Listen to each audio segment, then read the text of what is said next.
Jai Radha Madhava Kunja Bihari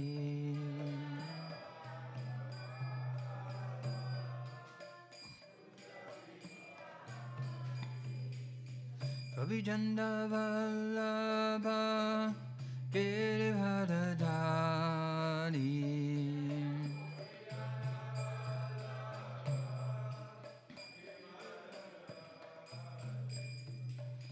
Govijanda Vallabha Giridharadhari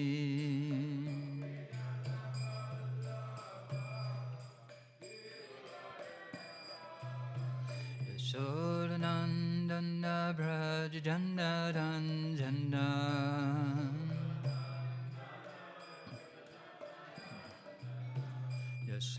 Yashodanandana Brajajana Ranjana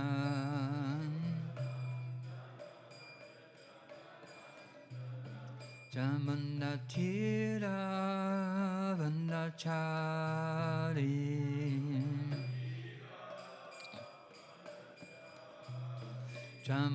Jamunatira Vandachari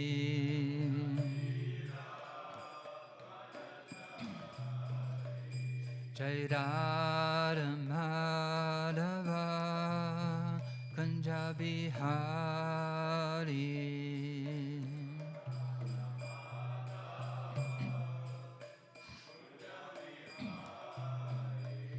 Jai Radha Madhava Kunja Bihari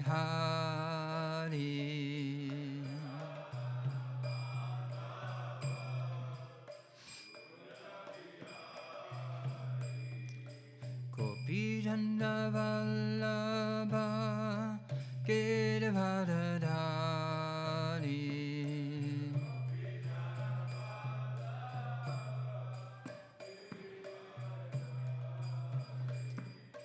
Gopijanda Vallabha Giridharadhari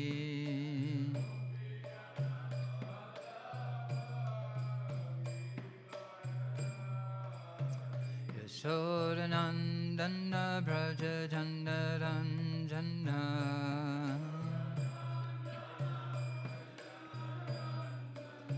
Yashodanandana Brajajana Ranjana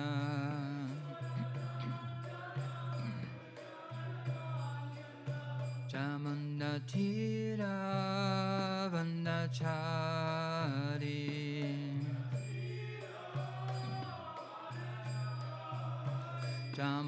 Jamunatira Vandachari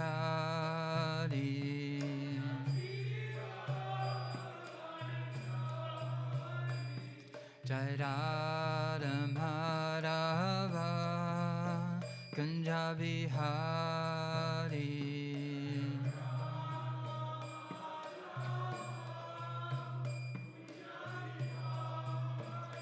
Jai Radha Madhava Kunja Bihari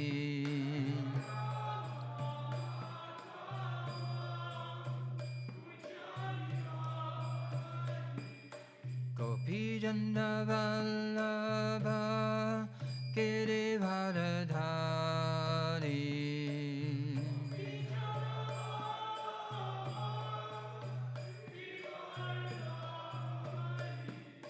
Gopijanda Vallabha Giridharadhari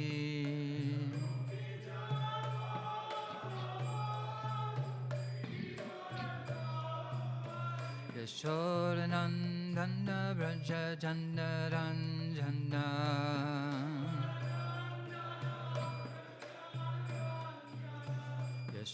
Yashodanandana Brajajana Ranjana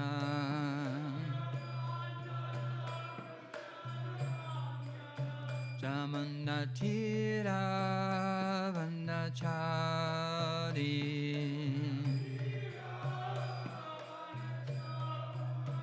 Jamunatira Vandachari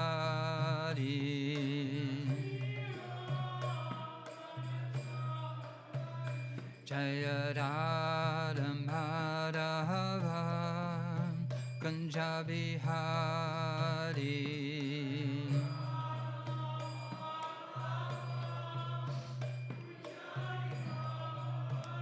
Jaya Radha Madhava Kunja Bihari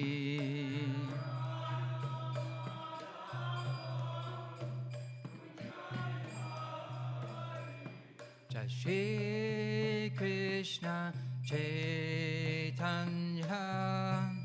Prabhu Nityananda Shri Advaita Gadadha Shri Vasari Gaura Bhakta Vrinda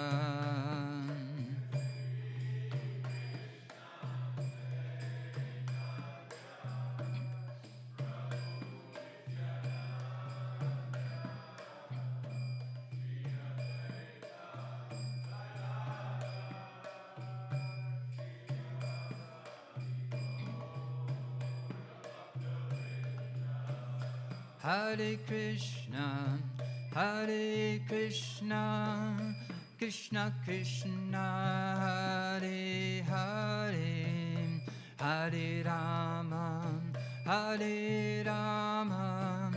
Rama Rama, Hare Hare.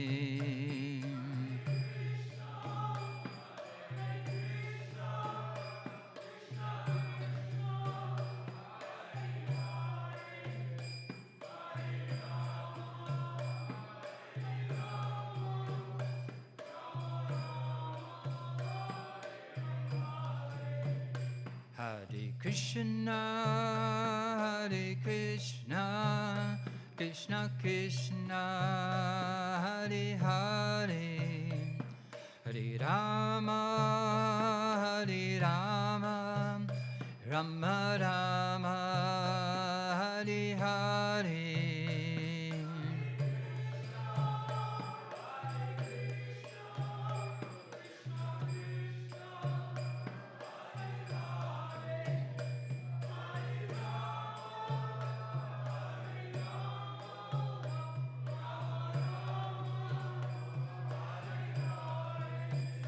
Haribo,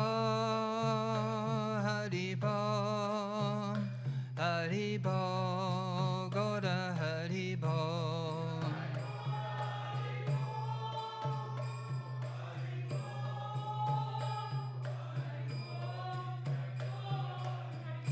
Jaya Jaya Prabhupada, Prabhupada,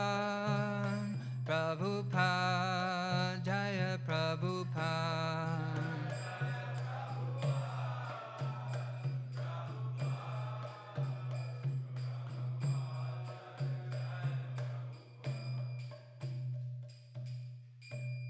Jai Vishnupad Paramahamsa Prabhupada Gitadyasva Tadasara Śrīmad Divine Grace A.C. Bhaktivedanta Swami Prabhupada Ki Jai Śrīmad Bhāgavatam Grantaraj Ki Jai Gaura Pramanandi Hari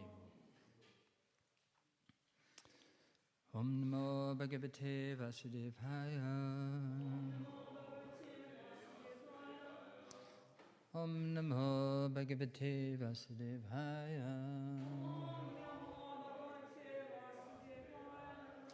Om Namo Bhagavate Vasudevaya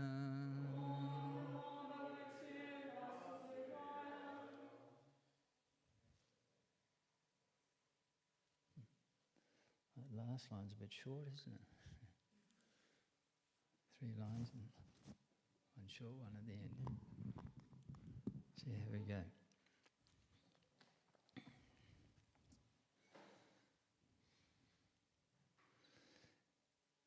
Navasvapi Saveshu Bhagavan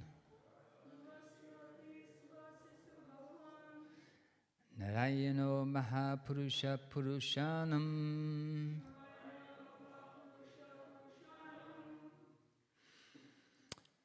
Tad Anugrahayatma Tattva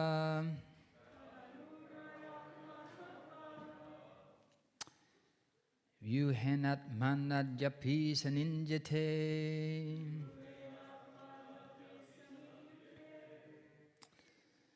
Navasvapi Varsheshu Bhagavan Narayano Mahapurusha Purushanam Tad Anugraha Yatma Tattva Yuhenatman Japi Saninjate Navasvapi Varshishu Bhagavan Narayano Mahapurusha Purushanam Tad Anugraha Yatma Tattva Yuhen Atmana Japi Samindate.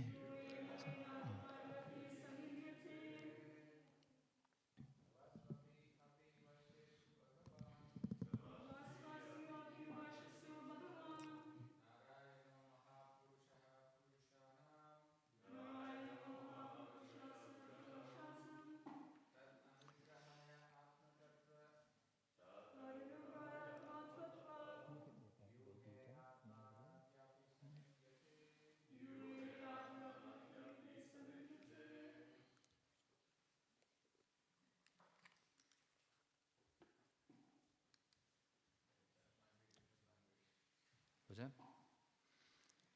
Mendurut Ashlinya.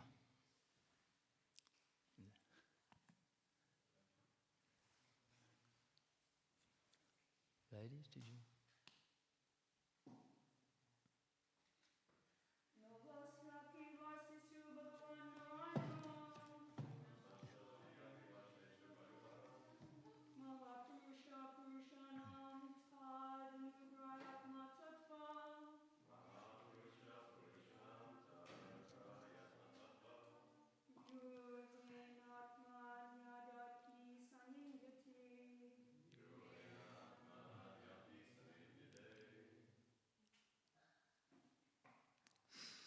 Navasu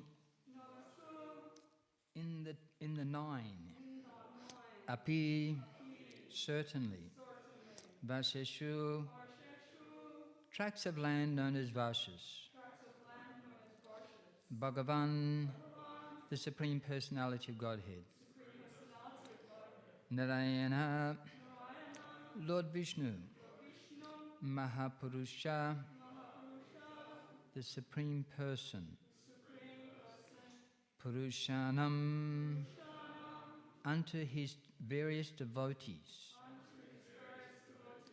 Tat anugrahaya, to show his mercy. Atmatattva vyuhinha, by expansions of himself in the quadruple forms Vasudeva, Sankirtan, Pradyumna and Aniruddha.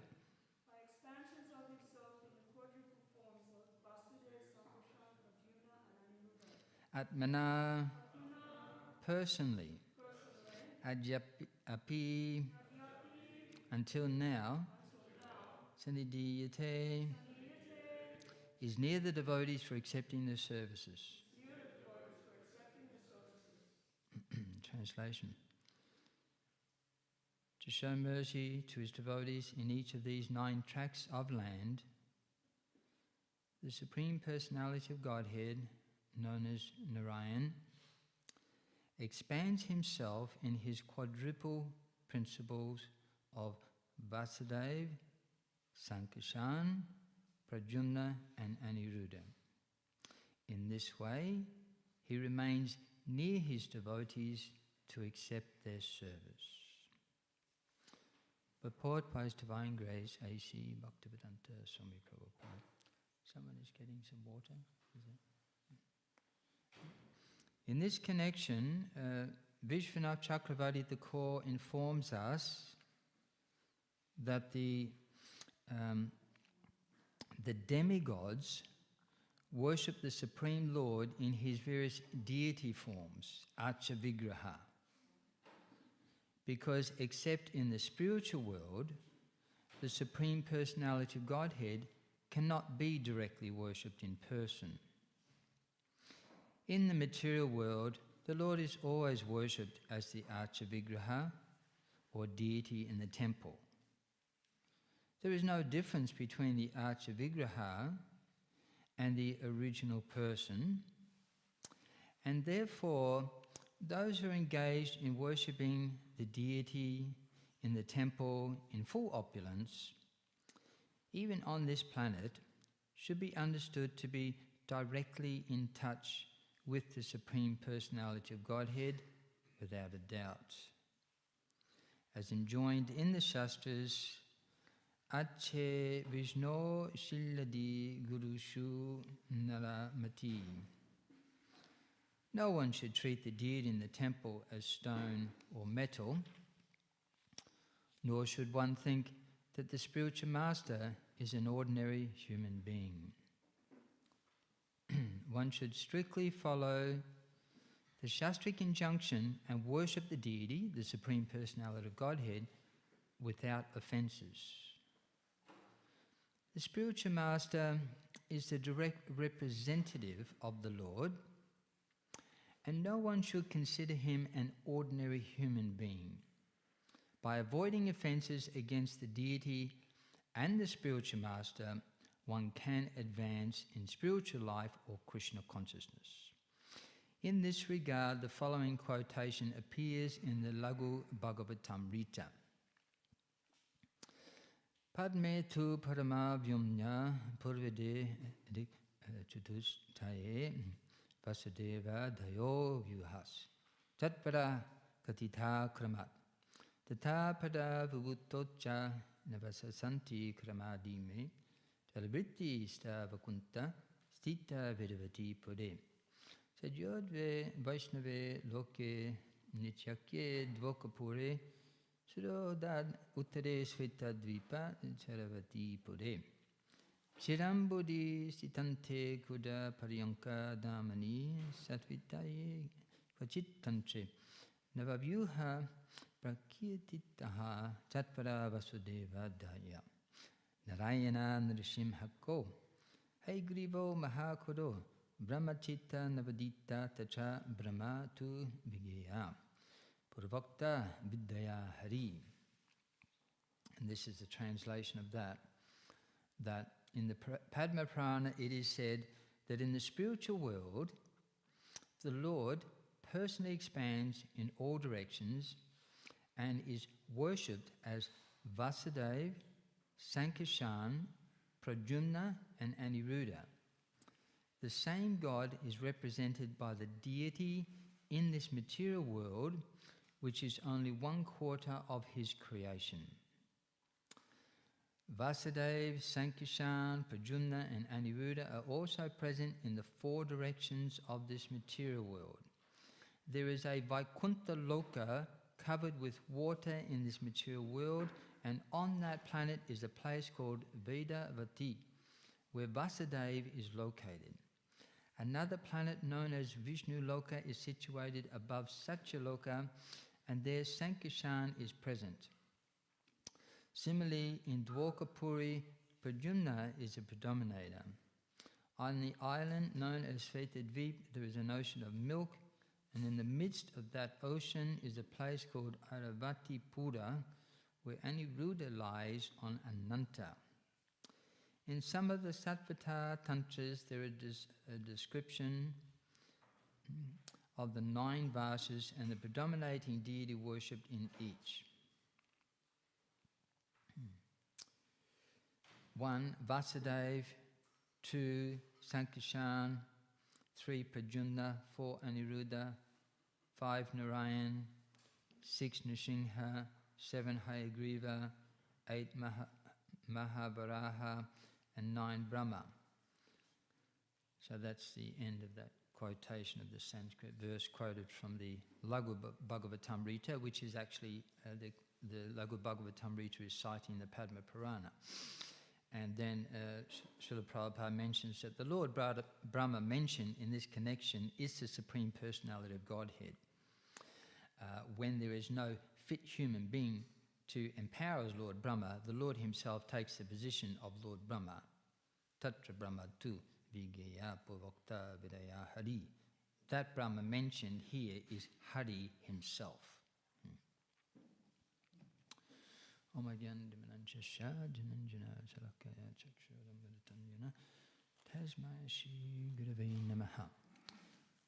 So we have been discussing that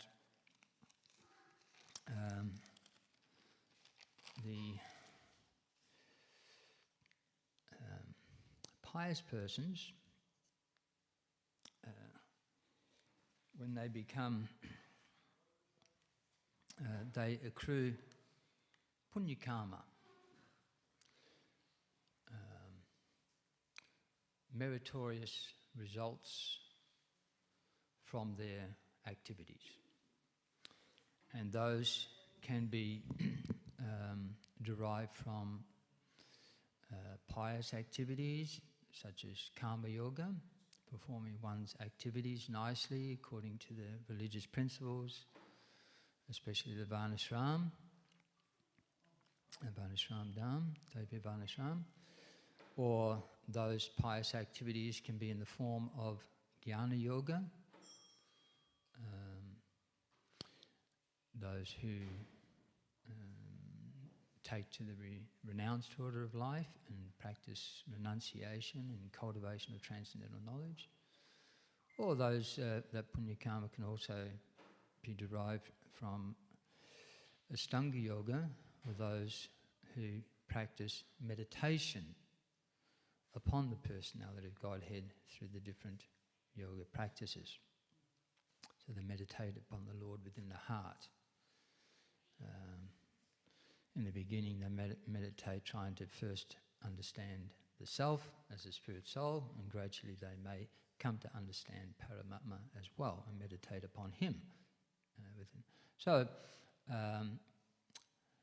by such activities, if one does not become a pure devotee of the Lord and become eligible to engage in devotional service and go back to Godhead, then they may remain here in the material world, but they can be promoted to the higher planetary systems, depending on how much merit they accrue in either karma yoga, jnana yoga, and Ashtanga yoga. And they can reach higher and higher planets beyond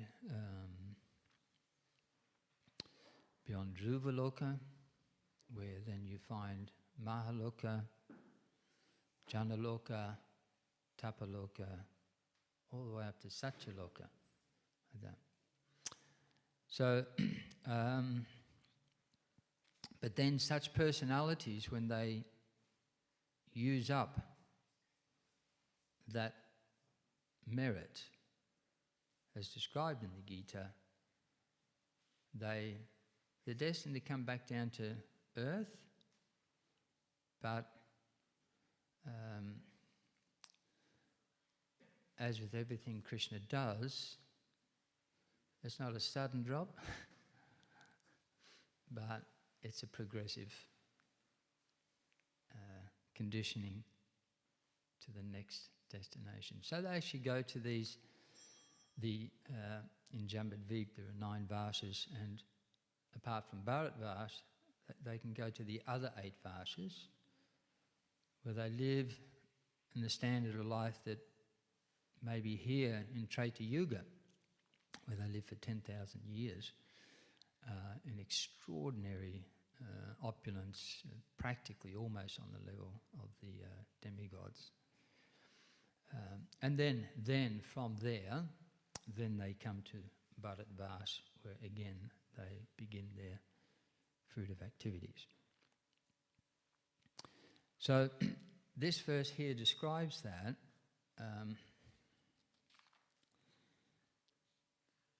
In this way, he remains near his devotees to accept the Lord, their service. So in all 9 tracts of land, including Bharatvash, so it describes here that the Lord, so that Lord, he expands himself, the personality of Godhead, Narayan, in a general sense, in a general sense, if we speak of the Lord who resides in the spiritual world, we may call him Narayan. He has many different forms. One person, but he has many different forms. That Narayan expands as the Chatavyuha. So, Krishna is the origin. From Krishna comes Balaram, and because Krishna never leaves Vrindavan, all the forms of Krishna in Dwarka, Kurukshetra, they're expansions of Krishna, Vasudeva Krishna, and they expand from Balaram. And that in Dwarka, the first Chatavyuha, Vasudeva, Sankarshan, Pradyumna and Aniruddha, is called the first Chatavyuha expansion. And then the Sankarshan of that in Dwarka expands again as Narayan. And that Narayan exists in multiple forms on different Vaikuntha planets.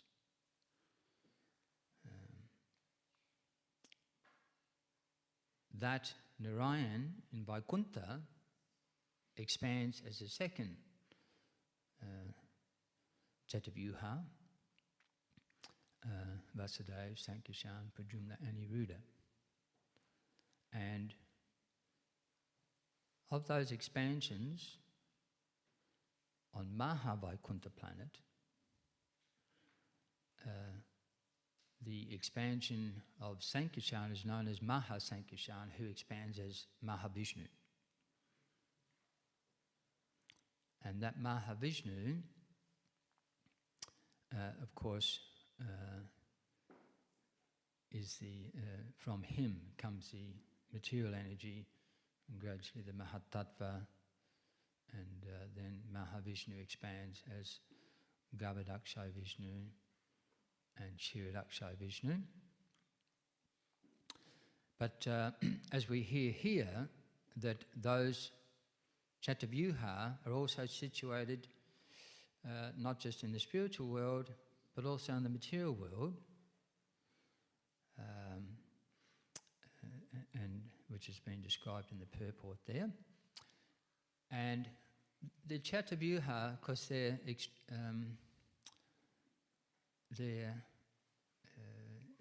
extremely principal expansions of the Lord, because Vasudeva is the predominating deity of consciousness.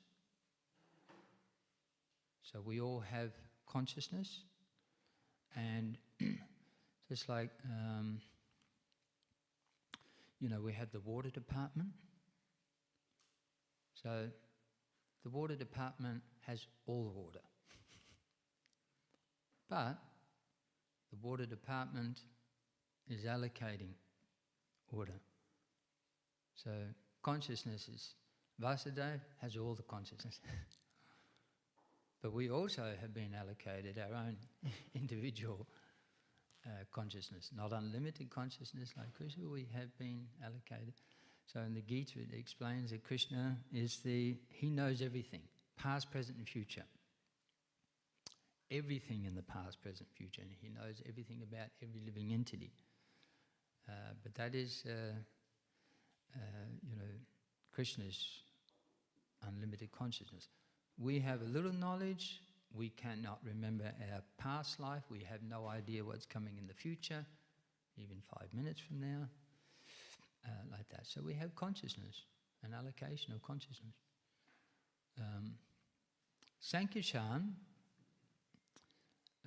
is the presiding deity of identity or ego.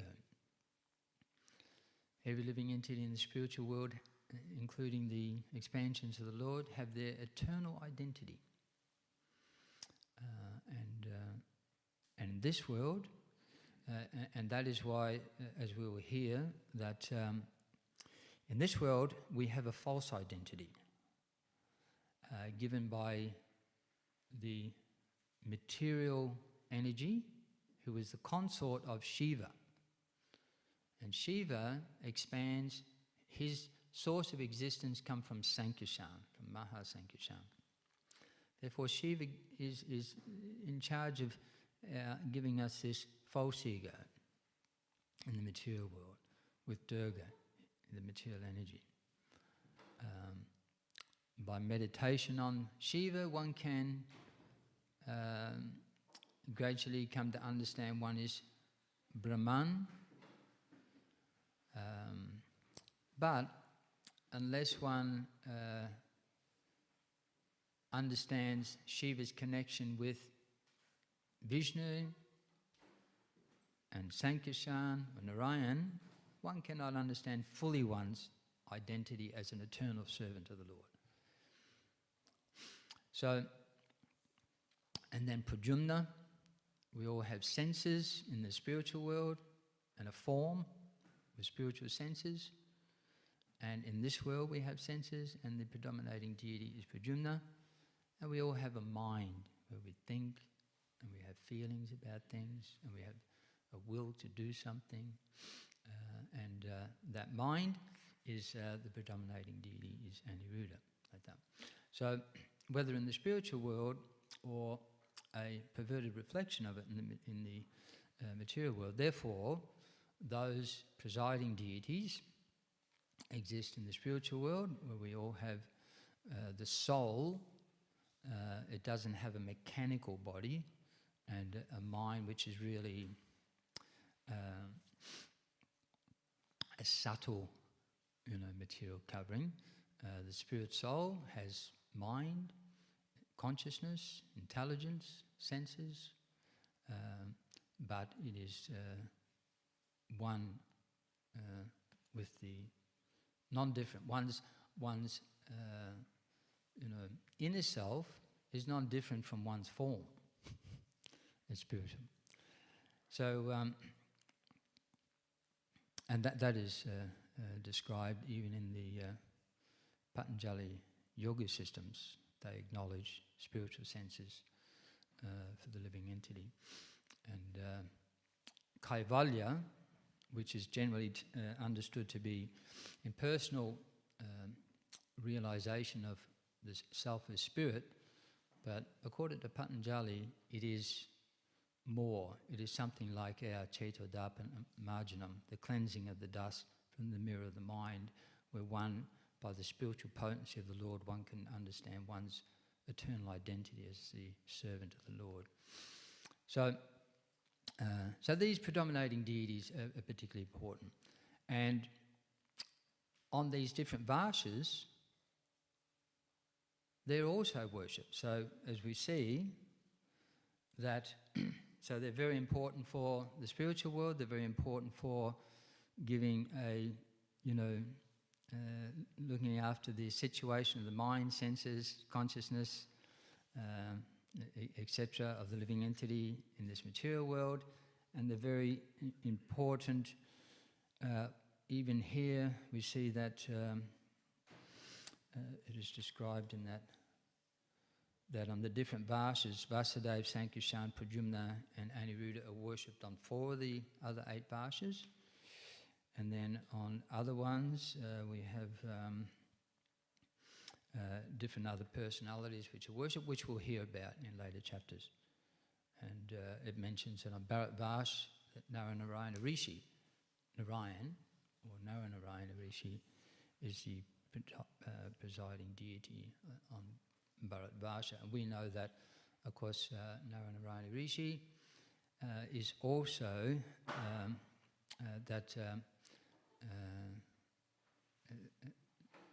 when Arjun went to see Mahavishnu, Arjun was told that he is also non-different, that Krishna and Arjun also appear in the form of Narayana Rishi. So these, and then there are other different, principal incarnations of the Lord, such as Narasimha, Lord Ramchandra, etc., and they're worshipped on the other Varsas. So, but they're worshipped in their deity form. But that's not to say that they may not be there they may not be there also personally. Such, for example, on Bharatvash, we know if you want to worship Narayana Rishi, there's some deities way up in the, what is that place called? Bhatukasham. But at that place, Narayana Rishi also performed, his austerities and that, at that. But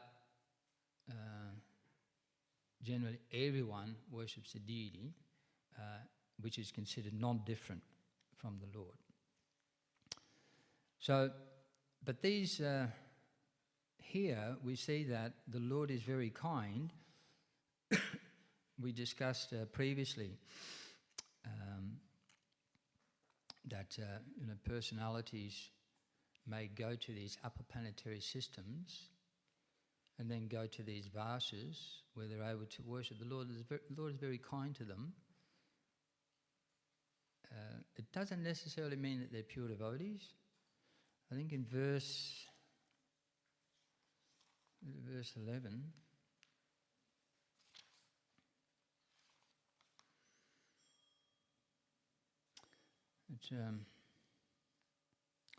so in the last few verses you've heard descriptions about the very heavenly delights, a lot of sense gratification in these different Varsas. So they're the Lord is there, accepting them as devotees, because they're on the path to Krishna consciousness. So to give you an example, in the Bhagavad Gita, 1871, we see this. Sharavan anusuyascha sunuyud apiyo nalaha sopi mukta sabalokan prapnuyat punyakamanam. Now, in this purport, Srila Prabhupada says, generally those who are free from sinful reactions, those who are righteous, very easily take to Krishna consciousness. So we're talking about righteous persons who can very easily take to Krishna consciousness. They're heading in the right direction. The word punyakamanam is very significant. There's that word punyakamanam. This refers to the performance of great sacrifices like the Asvamedha Yajna mentioned in the Vedic literature. Those who are righteous in performing devotional service but who are not pure can attain the planetary system of the pole star or Dhruva Loka, where Dhruva Maharaj is presiding. He is a great devotee of the Lord, and he has a special planet which is called the pole star. So this is just sitting below Mahaloka. So here it describes that they're not pure devotees. But by hearing the Gita with faith, they can attain to Dhruva Loka. Very, very elevated situation where a pure devotee is there to,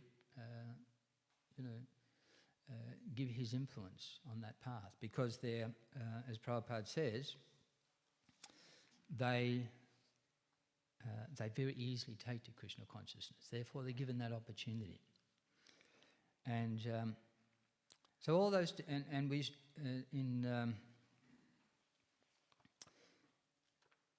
in the 6th chapter also, we saw that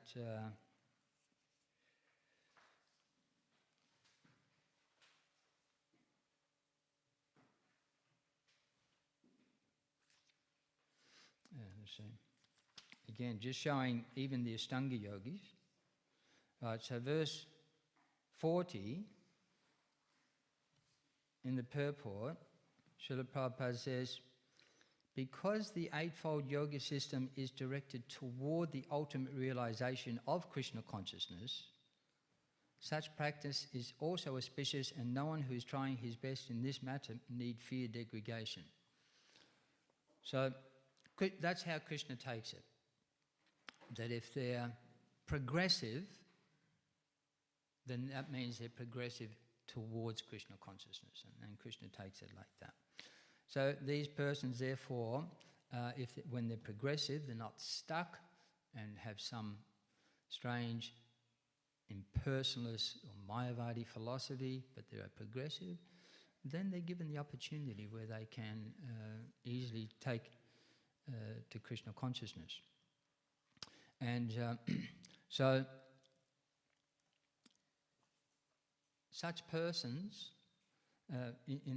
again, just to have a look at the type of persons that achieving these destinations, we see that in Bhagavad Gita 7:16,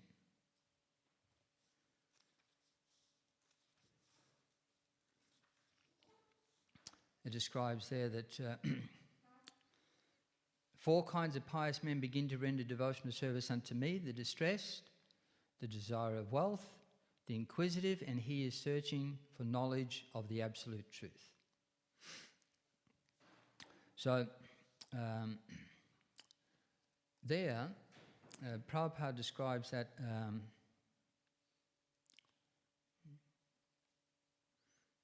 let's see if I can find his exact wording.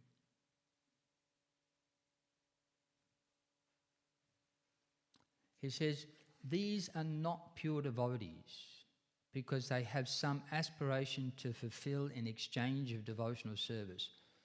Pure devotional service is without aspiration and without desire for material profit. And we have that verse quoted from Nectar Devotion 1.1.11, Anyavilasada Sunyam, etc. One should render transcendental loving service to the Supreme Lord Krishna favourably and without desire for material profit or gain through fruitive activities or philosophical speculation. That is called pure devotional service. So, but we can understand that such persons, they begin to worship Krishna. They might read Bhagavad Gita, hear Bhagavad Gita, and worship the deity, etc. They may not be pure devotees, but as we hear, that can elevate them to very elevated situations after birth. They can also end up on these varsas and gradually back on Bharat. And that's the problem which we're going to get to gradually. How to avoid that problem. How to avoid that whole long journey over thousands and thousands of years, and then come back, another 10,000 years. I mean, devotees don't like to wait, 5 minutes where they're not making some progress. And here we're talking about thousands and thousands of, we want to avoid that. But, just to give a summary, in verse 11, Prabhupada said there in that purport that he quoted Chaitanya Mahaprabhu, E Rupa Brahmananda Brahmate Kona Bhagavana Jeev Guru Krishna Prashaya Paya Bhakti Lata Bija. And Prabhupada says that a devotee is never caught in the process of being promoted to the heavenly planets and again coming down. So he's talking about the pure devotee. And at the end of the purport, he says that those who fully engage in devotional service to Krishna, just to please him, are not interested in the 3 divisions of heavenly places, namely Divya Svarga, like higher planetary systems, Bhoma Svarga, these varsas, and Bila Svarga in the lower subterranean heavenly planets like that. They're not interested. They don't want to go there. A waste of time. It'd be the worst thing could happen to them. So we are talking about 2 different levels of devotees. Yeah, like that.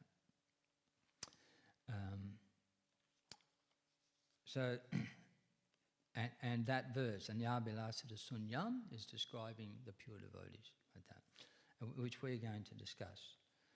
So But again, still, we should understand how dear the Lord is, how these devotees are very dear to the Lord. So what to speak of those who are engaged, their only activity is to serve the Lord with love and devotion. No, their goal is just to do that. I just want to serve the Lord with love and devotion, don't want anything back. So, therefore, going back to chapter 7, we see that in verse 17, that it says, of these, the one who is in full knowledge and who is engaged in pure devotional service is best, for I am very dear to him and he is dear to me. So here's a step in elevation in one's relationship with Krishna, becoming more dear to Krishna and more attached to Krishna than other things that may be derived by worshipping him. So beginning to understand Krishna himself. And there it says,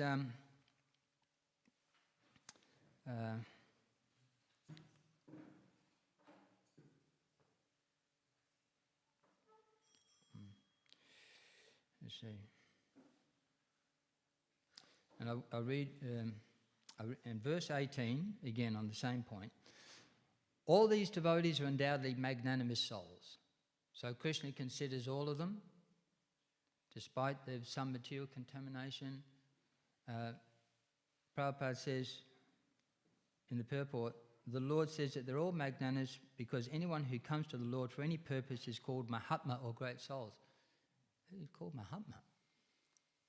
So very, very elevated compared to others who may be performing Karma Yoga, Jnana Yoga, Stanga Yoga without developing that particular knowledge in Krishna, the Lord. Understanding Vishnu is very elevated. Understanding Narayan is more elevated.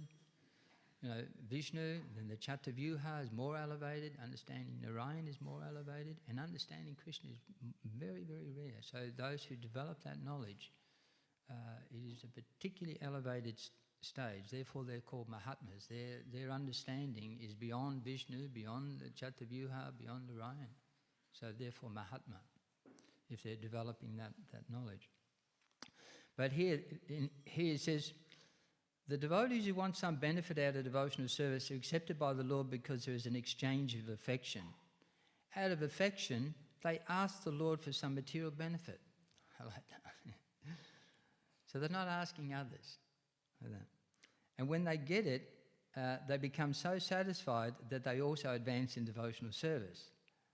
So we're talking about, but the devotee in full knowledge is considered to be very dear to the Lord because his only purpose is to serve the Lord with love and devotion. And such a devotee cannot live a second without contacting or serving the Supreme Lord.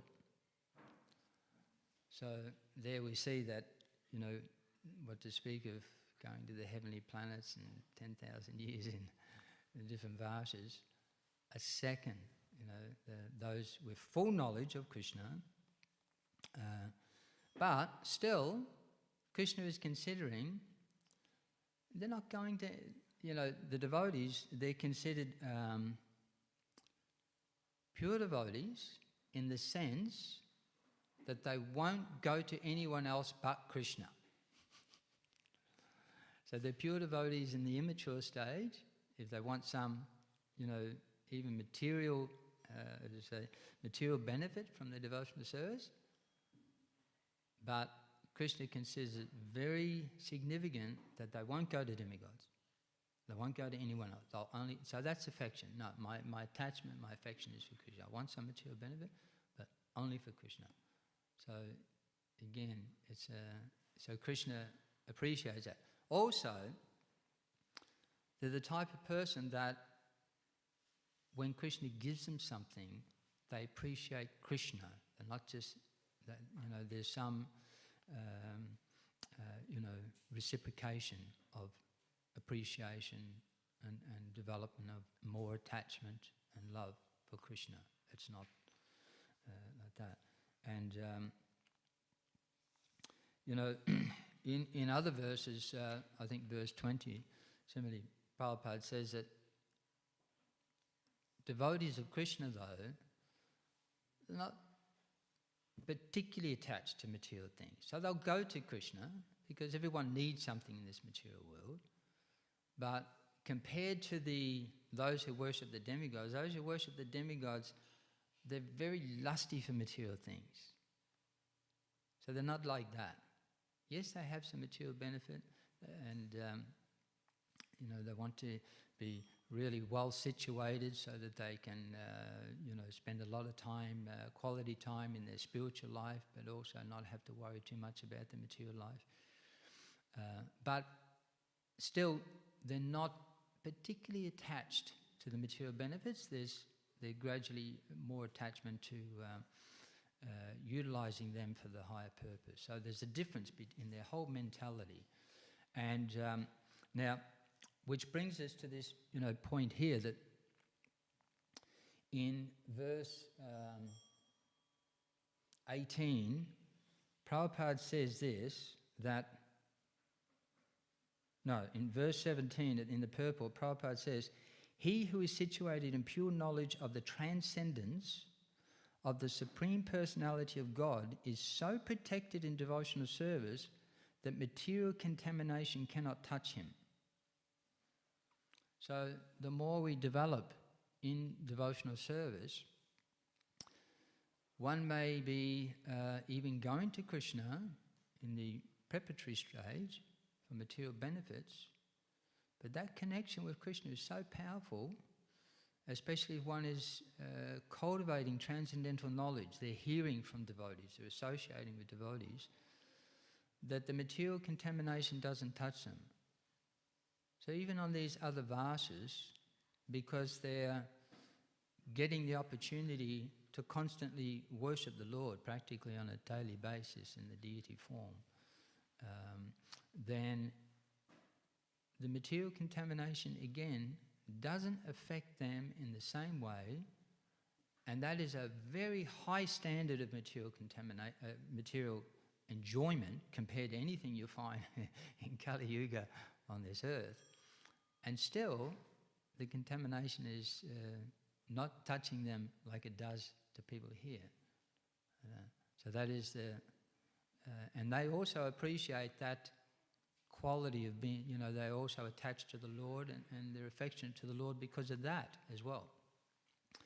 We also hear that, when demigods fulfill one's desires, material desires, they fulfill desires in such a way that they don't particularly take any care as to whether that person will become benefited or harmed or more entangled in material existence. You want the benediction, okay, you've earned it, there's a benediction.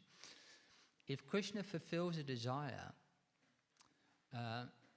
as the Supreme Father, he fulfills it in such a way that one doesn't become more entangled.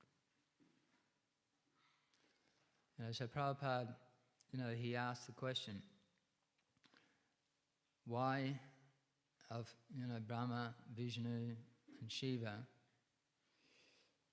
why does Vishnu maintain creation? Do you know the answer?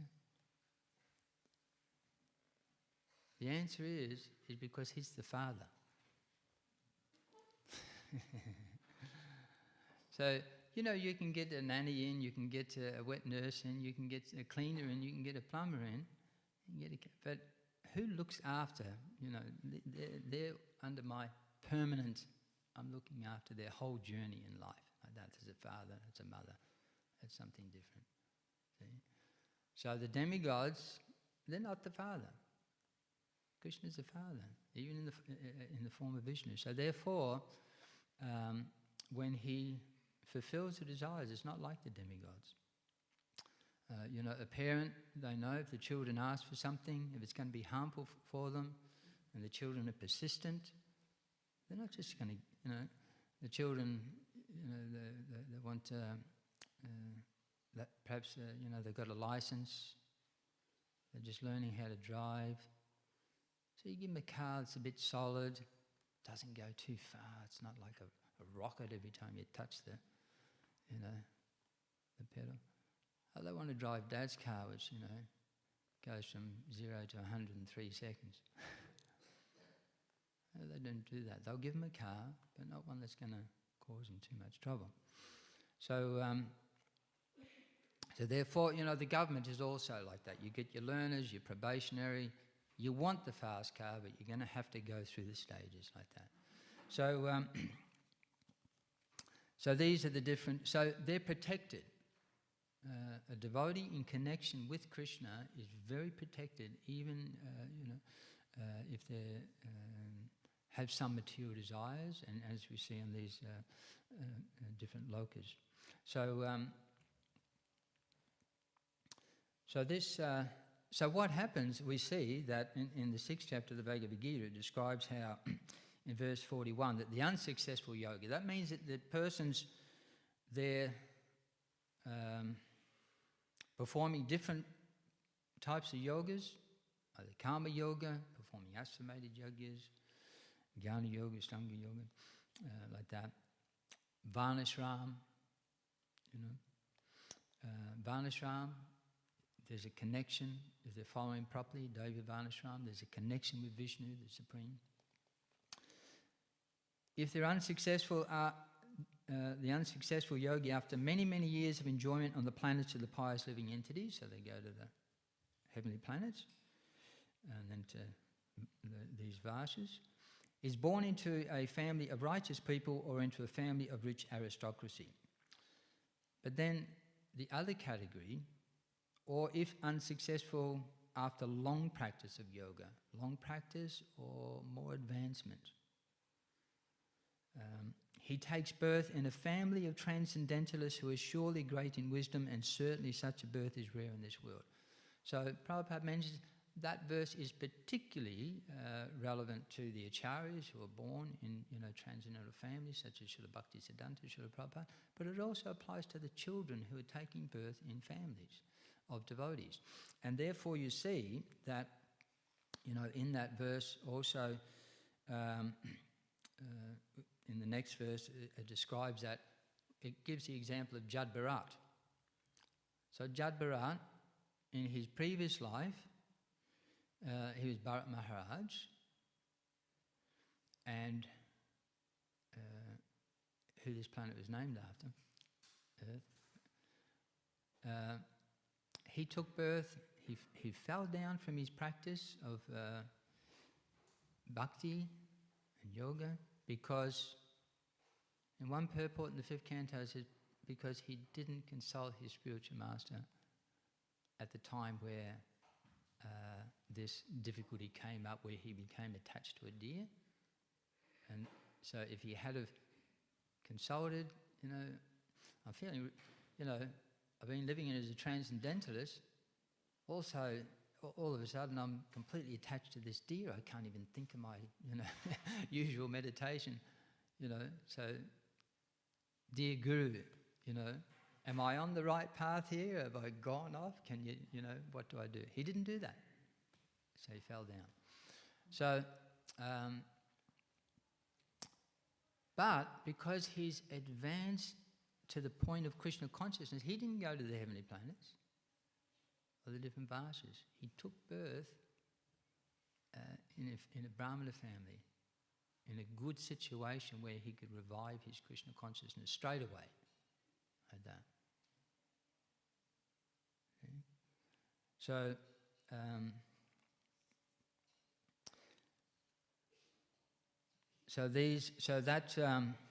therefore, if we just go back to the 7th chapter, how do we follow in the footsteps of Bharat Maharaj, Jad Bharat, and devotees, and avoid that whole process of missing the opportunity of Chaitanya Mahaprabhu's movement, and instead, get the opportunity that if we have to take a birth again, it will only be in the family of devotees, or somewhere where immediately we get the opportunity to take up devotional service again.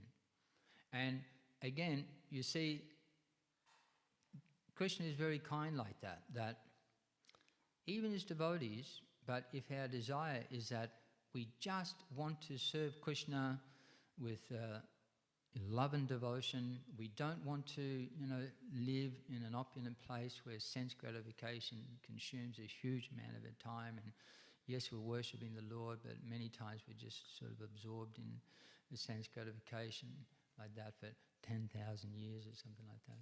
We don't want that, we just, this life or next life, if possible this life, Krishna, maybe next life, whenever you're ready.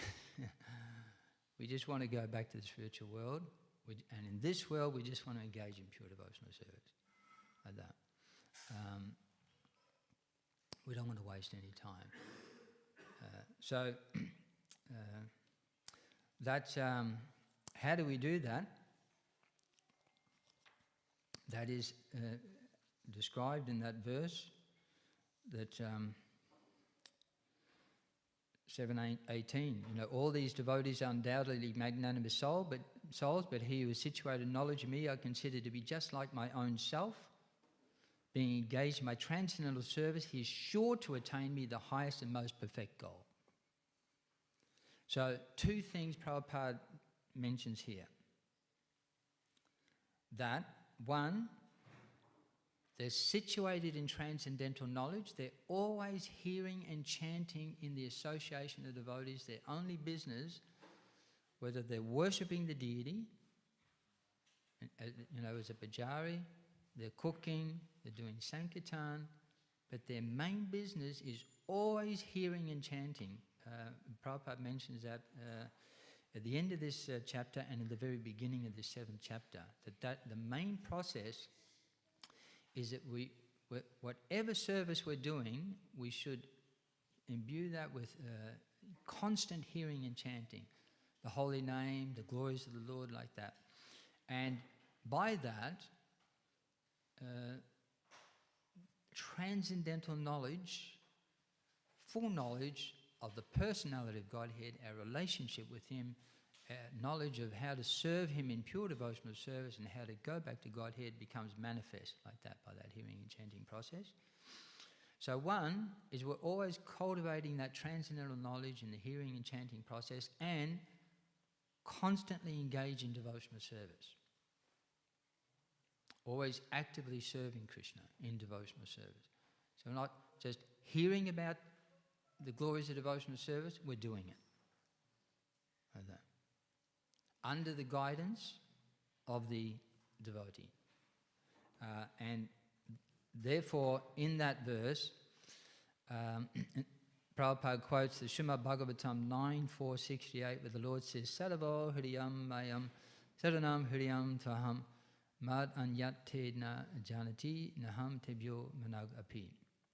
The devotees are always in my heart, and I am always in their heart, in the hearts of the devotees. The devotee does not know anything beyond me, and I also cannot forget the devotee.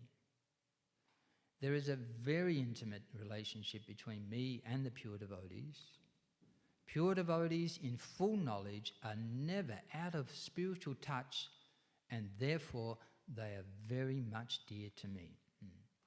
So if we, by always hearing and chanting about the Lord with all the different services that we do, and constantly be engaged in practical devotional service under the guidance of the devotees of the Lord, in such a way that we never forget Krishna. And if we never forget Krishna, Krishna never forgets us.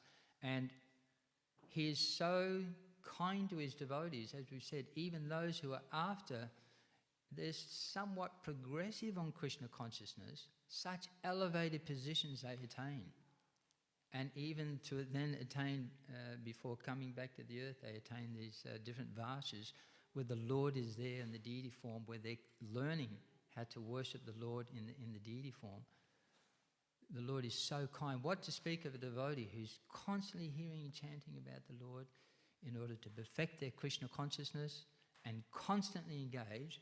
And then, of course, in the Gita, he gives one final clue in the 18th chapter, and he says that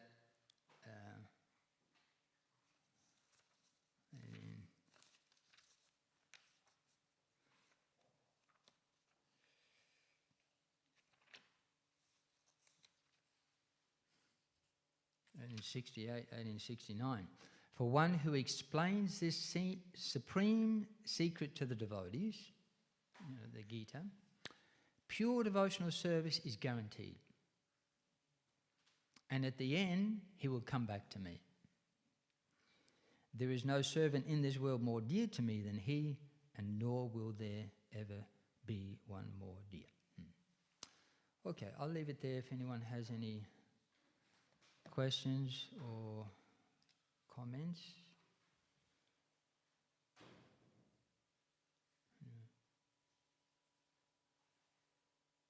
And of course, that is the process of how to not get caught in this,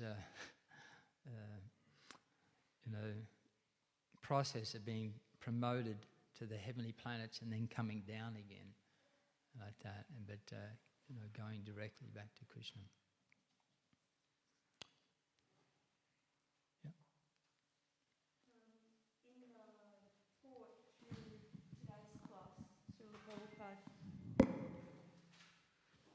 In the report to today's class, Srila Prabhupada, in the purport to today's class, Srila Prabhupada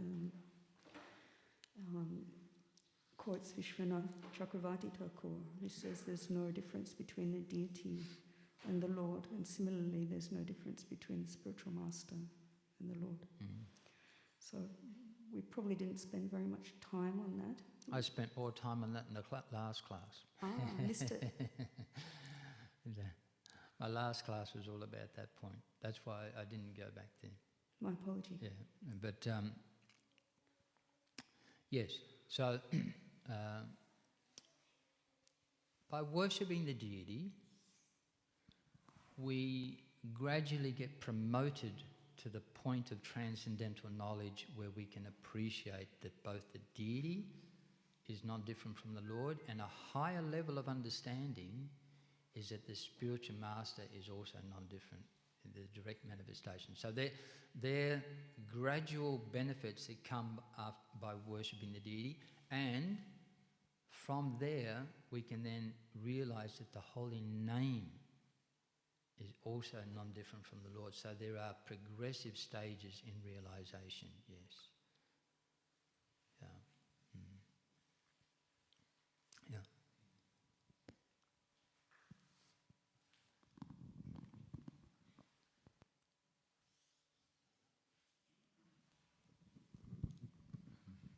Thank you for the nice class, Prabhu. What's the significance of knowing the Chaturvyuha, Vasudev, Sankarshan, Aniruddha, Pradyumna, because we're directly worshipping Krishna? Should we, for keeping my senses strong, should I worship Pradyumna? To keep my mind calm, should I worship Aniruddha to get out of false ego, like that? Or the main thing is that God is personal. So if you have a predominating deity of consciousness, predominating deity of individual identity for everyone, that's given by the original identity of the Lord, a predominating deity of, for their spiritual senses and spiritual mind, you can understand the spiritual world is personal. So the main principle, so many people feel that Vishnu, they still have an impersonal understanding of him. But if we understand the source of Vishnu, you have to understand Vasudev, Sankarshan, Pradyumna and Aniruddha. To understand them, you have to enter into this concept that God is personal. And that. But yes, you can,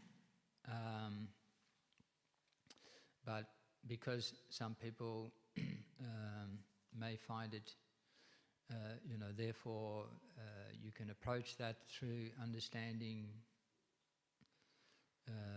the mind on the spiritual platform, the senses on the spiritual platform,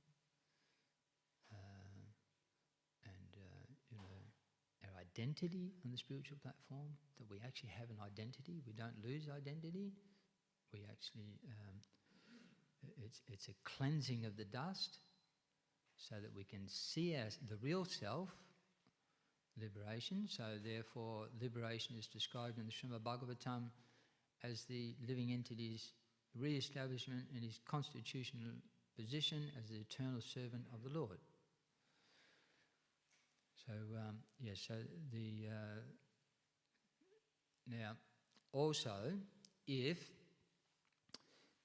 one has we all struggle with something in this world. For some it may particularly be the mind, for some it may particularly be the senses.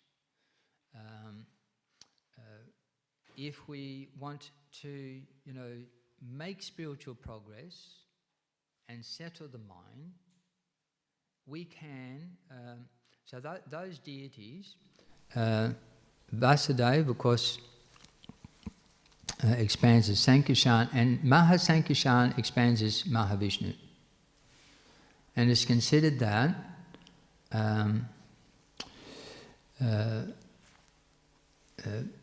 Pradyumna expands as Garbhodakṣaya Vishnu, is represented, and that Aniruddha expands as Kshirodakṣaya Vishnu.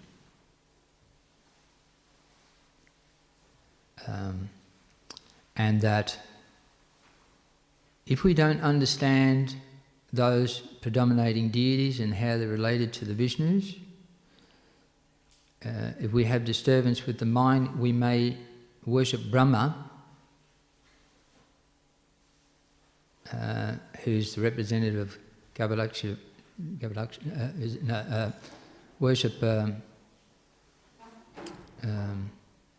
we worship Brahma, can pacify the senses, I think it is, and he's a representative of Garbhodakṣaya Vishnu.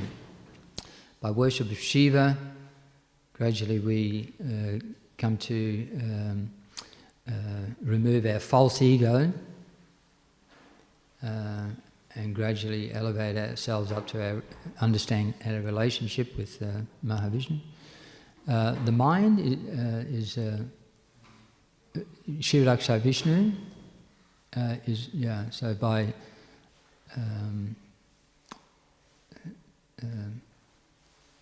what was the deity for that?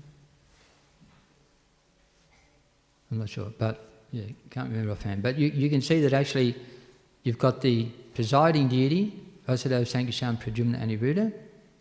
They're connected with the Vishnus, and those Vishnus are also connected with particular demigods. So you can sort of work your way up. If you're having trouble with the mind, the senses, false ego, you can gradually work your way up through the demigods, understanding that they're connected with Vishnu in some particular capacity, and those Vishnus are connected with the Chatavyuha in a particular capacity, who are connected with Lord Narayan, and gradually you get to Lord Narayan with a full understanding that God has full capacity of consciousness, mind, senses, and eternal identity, and he is awarding all of us that too through his different expansions in the spiritual world and in the material world. Like that, so yeah.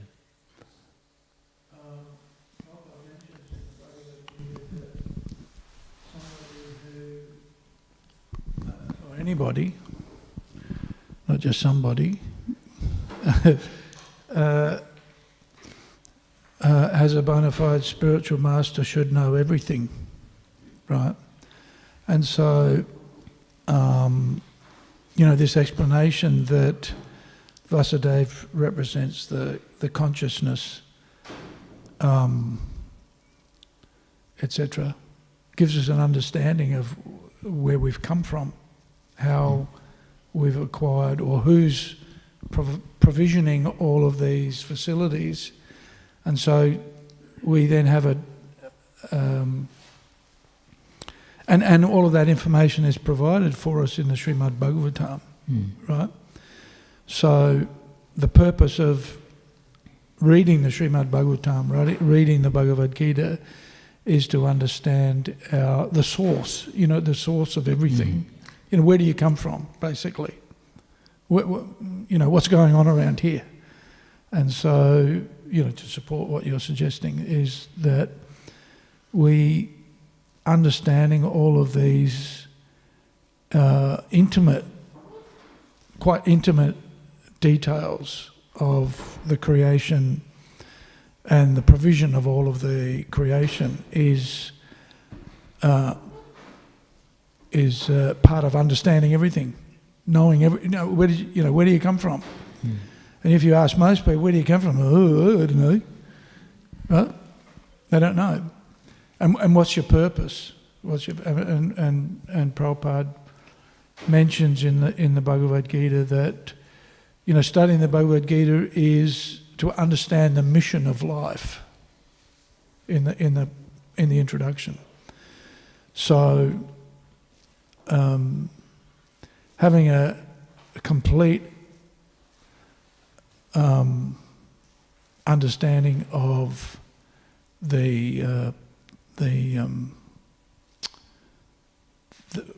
it's kind of like a family tree, I suppose, but it's succession of causes. It's pantheon, I guess, or some hierarchy of Vishnu Tattva and what they do and how they, where they come from, how they relate to each other.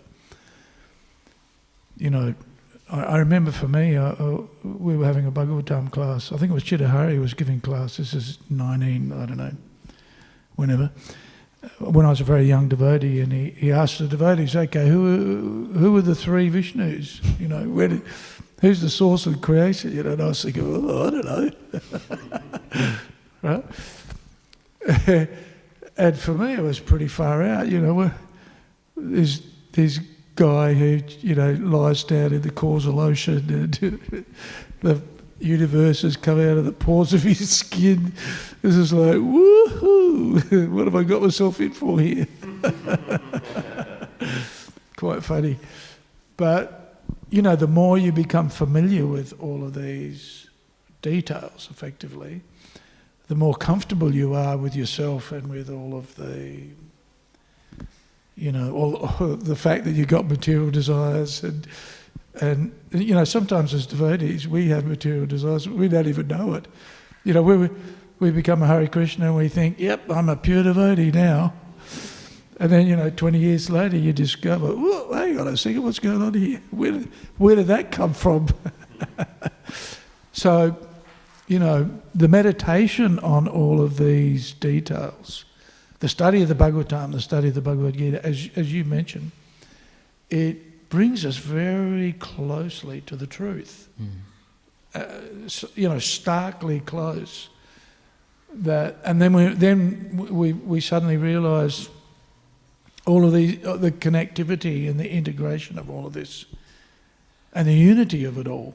The unity of what we're discovering, I suppose.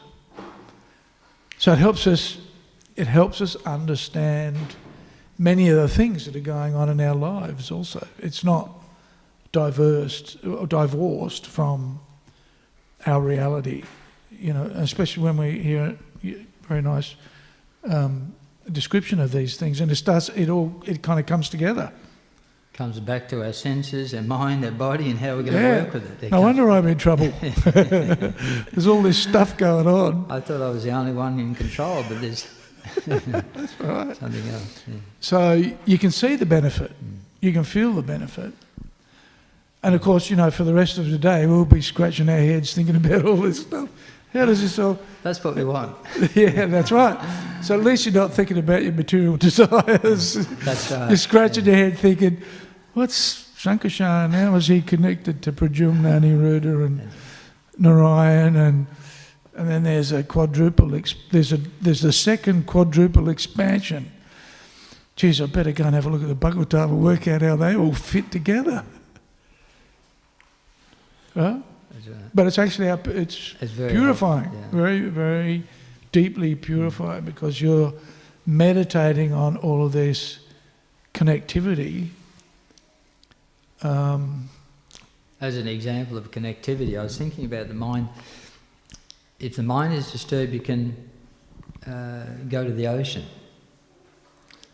The ocean is controlled by the moon, so a higher meditation is to meditate on the moon, and it's from that you can gradually go to Vishnu, I think it's the moon, yeah. But so, yes, for what the Bhagavatam does, and the Gita, for everyone at any level, it gives them, okay, what you need to understand to go to the next step, just think about this. If you understand that, we'll get you to think about that. You go all the way up, then you can think about Krishna. But to give them, but Prabhupada is so clever, like we're talking about Mahavishnu. We can have, there is a lot of technical information, but, he would help us to understand Mahavishnu. He would say, you like to lie in a swimming pool on your back and float around and have leisure. Where are you getting that? That comes from God, Mahavishnu. He lays on the causal ocean and enjoys. Where does the water come from? He's God. He makes it himself. But no, from the clouds. Yeah, the clouds of the spiritual sky create the water that Mahavishnu lies in. Yeah. It's all perfectly logical. Yeah. And Garbhadakshay Vishnu, from his perspiration comes a whole ocean. So we perspire, God perspires, but a whole ocean can come. And as you say, it all comes from a personal conception. Yes. It's not just it's not haphazard or random. It's very, very systematic with a personal basis of everything. Yeah. So it's and therefore you can see, because the personal level is like right at the end, as you're getting towards the end of it, the personal really kicks in, and therefore those who are chanting the Lord's name, which is a very personal thing, they're so elevated because they're chanting with love the name of the Lord. That this is spiritual. That personal aspect is such on a high level that is the topmost, and yet it's the easiest. What you discover is that we might have thought ourselves very advanced in the beginning, and of course that's a natural position of a Kanishta. He thinks he's the best, but then after some time you realise I'm not the best, but very, very fortunate. Very fortunate to have Prabhupada's mercy and to be brought into the association of like-minded people who, are the best, really. We probably shouldn't be here, but somehow or other we are. Prabhupada, I think one devotee said like that, Prabhupada, I don't have any good fortune like this punya karma. Prabhupada said, I have made your good fortune. That is the importance of the spiritual master. I have made it for you. Take it. And Chaitanya Mahaprabhu, he's empowered by Chaitanya Mahaprabhu. Just give it. Here's your good fortune, take it. Well, that's the other thing. We Chaitanya Mahaprabhu is the Founder-Acharya, right? The most magnanimous. And he's just giving it to everybody. That's true. And that's why Prabhupada emphasises Sankirtan and book distribution and prasadam, because it makes the good fortune of everybody, and it's Prabhupada magnanimously distributing the Founder-Acharya avatars' blessings, basically.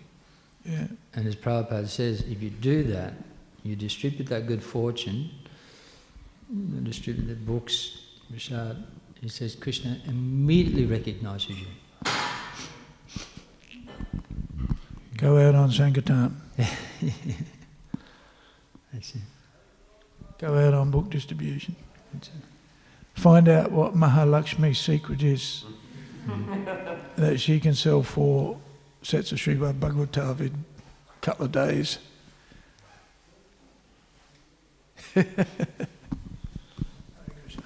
Lakshmi ki jai. Srila Prabhupada ki jai. Gaura Premanandi.